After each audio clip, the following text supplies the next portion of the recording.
बोलो जयकारा, बोल मेरे श्री गुरु महाराज की जय। के शाली गुरुमुखो सतपुरु श्री गुरु अर्जुन देव महाराज जी फरमाते हैं कि मालिक ने दया करके अपार रहमत की है, जो पूर्ण सत्पुरुषों से मिलने का सहयोग प्रदान किया है। सतगुरु का दिव्य दर्शन पाकर नया जीवन मिल गया है और तन मन में बहार आ गई है। परम संत श्री कबीर साहिब जी अपनी वाणी में वर्णन करते हैं, फरमाते हैं कि जब तक सत्पुरुषों का दर्शन नहीं मिला, सत्पुरुषों का दर्शन मिला था, तब तक यह मन कौवे की भांति विषयों की गंदगी में रात रहकर जीवन को बर्बाद कर रहा था। अब प्रभु दर्शन पाकर यह मन हंस के न्याय वन सच्चे नाम के मोती चुन चुनकर खाने लगा। भाव यही है कि सत्पुरुषों के दर्शन के प्रताप से ही जीव की काग वृत्ति हंस वृत्ति में तब्दील हो जाती है। एक बार अर्जुन ने भगवान श्री कृष्ण जी से पूछा कि संतों के दर्शन का जीव को क्या फल मिलता है। भगवान ने फरमाया कि फला जगह पर एक कौवा बैठा है, उससे जाकर यह सवाल पूछो। आज्ञा पाकर अर्जुन ने वह सवाल जाकर कौवे से पूछा और कौवे ने उसी समय शरीर त्याग दिया। वापस आकर अर्जुन ने श्री चरणों में सब वृत्तांत निवेदन किया। भगवान ने कहा कि कल उसी जगह पर एक हंस मिलेगा, उससे जाकर अपने सवाल का जवाब पूछना। अगले दिन प्रातः होते ही अर्जुन उस हंस के पास पहुंचा और सवाल पूछे जाने से पहले ही उस हंस ने भी प्राण त्याग दिए। अर्जुन ने पुनः आकर सब हाल भगवान के चरणों में निवेदन किया। तीसरे दिन भगवान ने उसे कहा कि आज अमुक राजा के घर एक राजकुमार पैदा हुआ है, तुम उससे जाकर यह सवाल पूछो। अर्जुन ने राजमहल में जाकर उस राजकुमार से जैसे ही प्रश्न किया, कुदरत ने उस नवजात शिशु को बोलने की सामर्थ्य प्रदान कर दी। वह बोला कि मेरे जीवा में इतनी सामर्थ्य नहीं है कि मैं पूर्ण महापुरुषों के दर्शनों के फल की महिमा का गान कर सकूं। बस इतना जानता हूँ कि आप उनके दर्शन करके आए थे और मैंने जब आपका दर्शन पाया तो पहले दिन कौवे की योनि से मुक्ति पाकर हंस बना, दूसरे दिन आपके दर्शन पाकर हंस की योनि से मुक्ति पाकर इस राजकुमार में राजमहल में पैदा हुआ। यह सब तो आपने अपनी आँखों से प्रत्यक्ष देख लिया है। कहने का भाव यही है कि संतों के दर्शन की एक झलक मात्र से ही जीव की काया गति मति सब पलट जाती है, कर्मों के लेख मिट जाते हैं, 84 लाख योनियों से छुटकारा मिल जाता है। सत्पुरुष इस लोक में नहीं अपितु परलोक में भी अपनी अलौकिक कृपा से जीव की हर प्रकार से रक्षा करते हैं। उसके नैया के मल्लाह बनकर उसे भवसिंधु के झकोलों से सुरक्षा प्रदान करते हैं।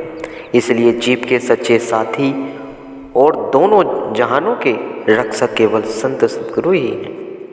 जो जीव अपनी सुरती को सब ओर से समेटकर अपने घट में सद्गुरु की छवि को विराजमान करते हैं, वे मुक्ति को प्राप्त कर प्रभु के धाम में निवास पाते हैं।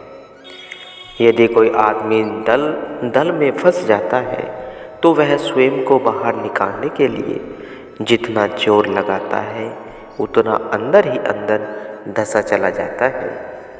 जब तक उसे कोई अन्य पुरुष सहारा देकर बाहर न निकाले तब तक वह दल में ही फंसा रहेगा। ठीक ऐसे ही हाल माया में लिप्त इंसान का होता है। वह जितना इससे बाहर निकलने का यत्न करता है उतना ही अधिक से अधिक फंसता चला जाता है। जीव को इस दलदल से मुक्ति दिलाने की सामर्थ्य केवल संतों के पास ही होती है। संत सद्गुरु भक्ति की डोर द्वारा माया में गलतान जीव को बाहर निकाल उसे नवजीवन प्रदान करते हैं।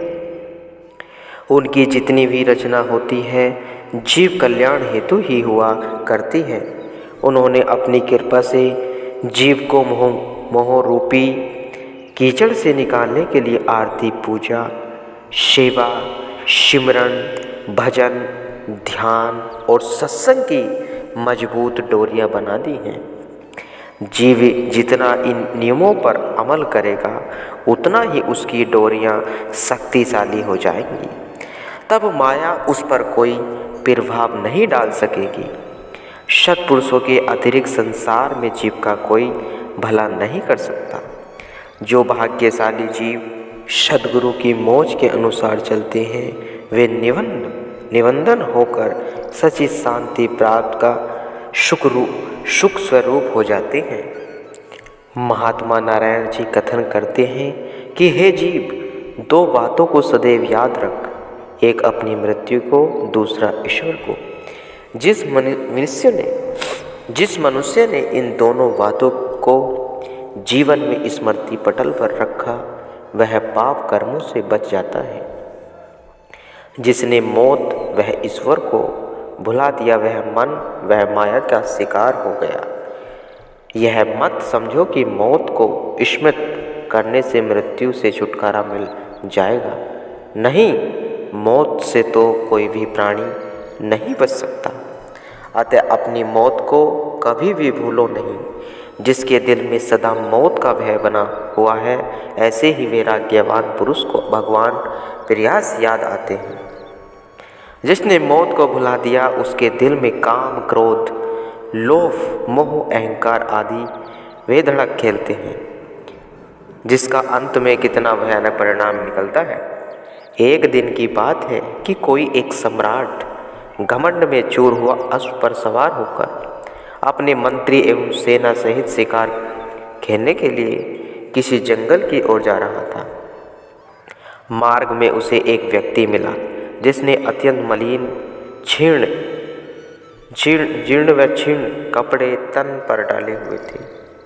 उसकी आकृति का रूप रंग भी कुछ निराला ही था। उस अजनबी व्यक्ति ने कुछ समीप आकर राजा को इशारे द्वारा रुकने के लिए कहा, राजन, मेरी बात सुन लो। परंतु राजा ने स्वाभिमानवश उसे कुछ उत्तर न दिया। तब उस व्यक्ति ने पुनः पुकार कर कहा, राजन, 2 मिनट रुककर मेरी बात तो सुन लो। लेकिन राजा के सिर पर तो अहंकार का भूत नृत्य कर रहा था। वह मन में कहने लगा, मैं तो इतना बड़ा सम्राट हूँ, एक कंगाले की बात सुनने के लिए रुकना मेरे लिए अपमानजनक बात है। अतः उसने उस व्यक्ति की बात अनसुनी कर दी। उस निराले व्यक्ति ने तीसरी बार फिर राजा से ये शब्द कहे, राजन, मेरी बात आपको अवश्य में सुननी पड़ेगी। उधर सम्राट राजमद में प्रमग्न होने के कारण उस व्यक्ति की बात सुनना अथवा उसके साथ वार्तालाप करने में अपना अपमान समझता था।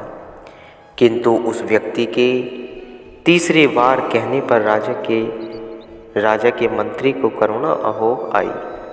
उसने राजा से कहा, महाराज, जब वह निर्धन व्यक्ति आपको बारंबार पुकार रहा है तथा वह आपसे बात करना ही चाहता है तो आप रुक जाइए और उसकी बात सुन लीजिए।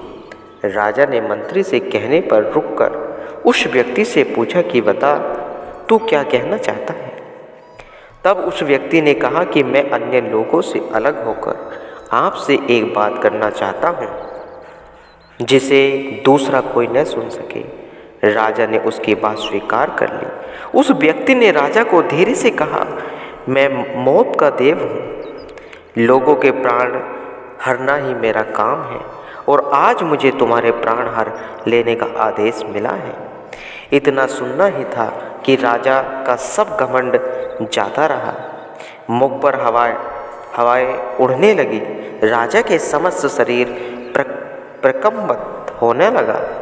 राजा की इस प्रकार की बदलती हुई दशा को देखकर साथ वाले सब लोग आश्चर्यचकित हुए और सोचने लगे कि न मालूम इस व्यक्ति ने हमारे देश सम्राट के कान में क्या बात कह दी, जिससे हमारे राजा का इस प्रकार क्षण भर में ही मुख मलिन उदास हो गया। राजा ने उस व्यक्ति से अत्यंत दीनता वह नम्रता पूर्वक कहा, मुझे केवल इतना अवकाश दिया जाए कि मैं घर जाकर अपने लड़के को राजपाट का सब कार्य सौंप जाऊँ। मृत्यु देवता ने उत्तर दिया कि अब इतना समय नहीं है, क्योंकि आपके जीवन की अवधि समाप्त हो चुकी है। राजा ने पुनः करुणा याचना करते हुए कहा, हे मृत्युदेव, कृपा मुझे घोड़े से तो तनक उतर लेने दो। तब उस देवता ने कहा, राजन, अब तो मैं तुम्हें 1 मिनट तो क्या आधा सेकंड का समय भी नहीं दे सकता। यह कहकर काल बलि ने घोड़े बैठे हुए राजा के प्राण हर लिए और स्वयं तत्क्षण वहाँ से अंतर्हित हो गया। तत्पश्चात राजा का निश्चेष्ट शरीर धड़ाम से अश्व पर से पृथ्वी पर आ गिरा। एक पल में ही उस अहंकारी राजा का समस्त दर्प धूलि में मिल गया। इस दृष्टांत का तात्पर्य समझाते हुए महात्मा नारायण जी कथन करते हैं कि हे मनुष्य, संसार की झिलमिल तो 4 दिन की चांदनी की भांति है। इस पर तू गर्व न कर। इस संसार में तो बड़े बड़े चक्रवर्ती राजा महाराजा आए और काल की एक ठोकर ने उनको मिट्टी में मिला दिया। अंत में उनका भी इस संसार से लुप्त हो गया।